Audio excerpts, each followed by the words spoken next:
Hey ladies, Teresa Simmons, and I want to show you how to create a party and kind of navigate through your virtual office. As you can see, I have my 31 Today business site.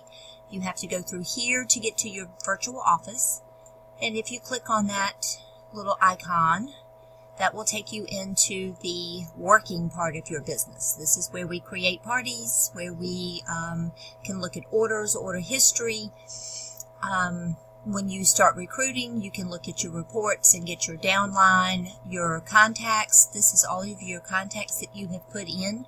You can actually put in contacts without them having placed an order.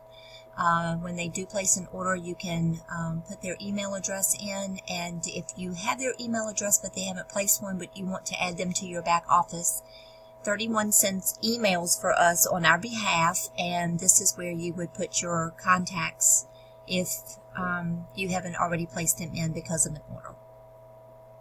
So here you can import them from another device, or you can add them at this point. So the big thing here is, of course, to have our business work for us. We need to have parties on the books. So once you have either started your launch party or have somebody that's hosting a party for you, you go to parties, you want to open your parties, and as you can see, I have some parties open here. Click New Party, and this is the screen that you're going to see here at when you open that. So just name it something fun. How about Fun Fall with 31? Typically in the party description, all I put is that whichever month is going to be. Of course, I can't spell. So I just did September specials. Your drop-down box gives you whatever type of party it is: home party, party on the go, online catalog. If it's a flash sale that they're having, fundraiser, vendor event, and you can certainly name your party or put in what type of party that it is. Then you can always select your date. At this point, I'm going to go ahead and just open it up for the entire month. Even if you want to close it out before then, it's okay. You do not have to close it on the date that you pick. However, if you are to pick, say, the 15th, you have somebody that contacts you on the 16th and you haven't submitted your party, they still will not be able to see it on your website because it is out of date. So that's another reason that I go in and I actually select the last day of the month until the hostess decides exactly when it is that they want to close it.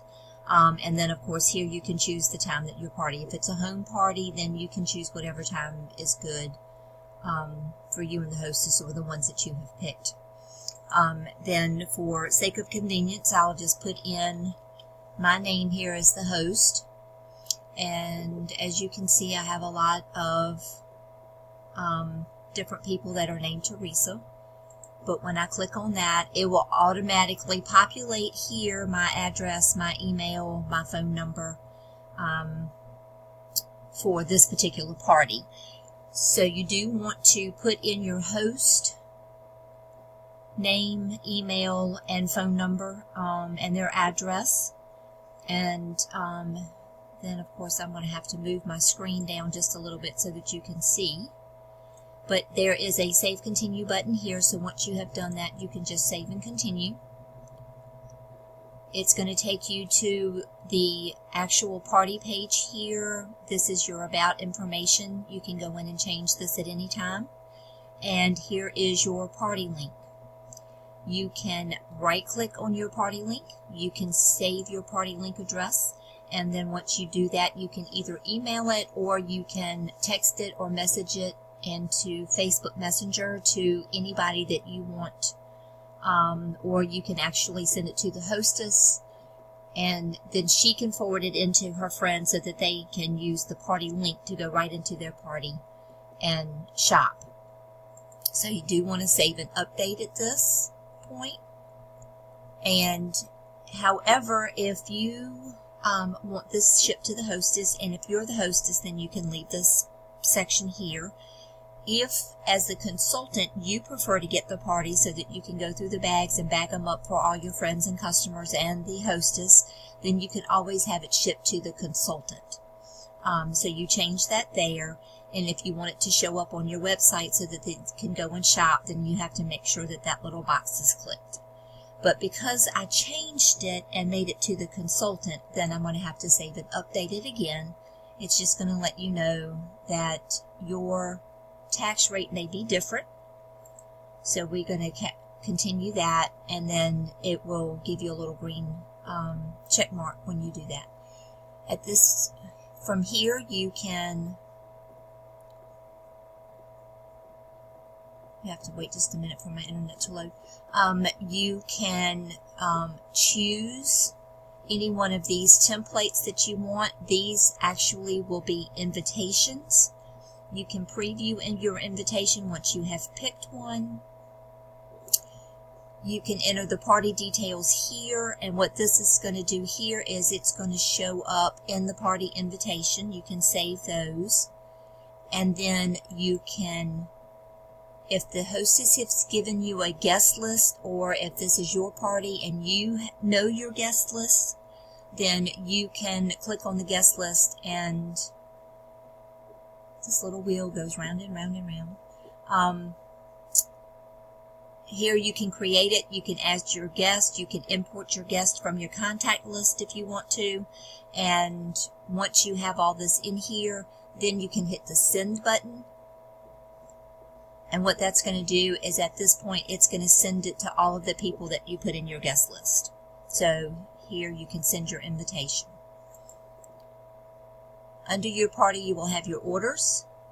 You have your new order button here, so when you click that, you can start to put your orders in, which I will open mine up so that you can see what it looks like. You can see here, once you put their name and address in, if you have that information, it will save it with just their name. I do suggest that you not use your email address. When you go to put your email address in there, what ends up happening is that you're going to end up getting all the newsletters that are supposed to go to this person.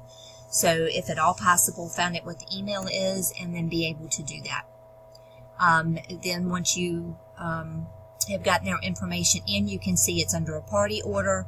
It's under the Fun Fall with 31. Maybe I should have put Fall Fun with 31 to make it a little more catchy. But you can do your drop-down box here. Well, I'll have to put a name in there first. So for the sake of being able to show you that, we'll put my name in there. And here you have the little drop-down box, and it's not going to work for me. Okay. So anyway, and then you save and continue. If this is not, and I think what ended up happening with my other parties is my other parties are August, and I haven't changed the date on them, so this is the only party that I have created for the month, and I think that's why it will not let me change it. But from here, you can actually move your order. If you want to move it into another party, you can move it from party to party.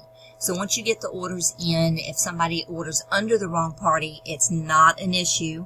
We can change it over to the correct party just by using this drop-down box. So I'm going to go ahead and cancel this at this point.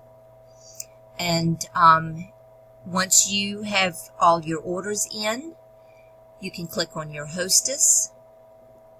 You can create your hostess order here. And once you have created that and submitted payment, then you can do your review and submit. And all of your customers and hostess will be here, their status, ready to submit. Then you may submit your order. Here, this will tell you how much you're going to get in commission. But the hostess base amount, this is what they're going to go by to give your hostess how much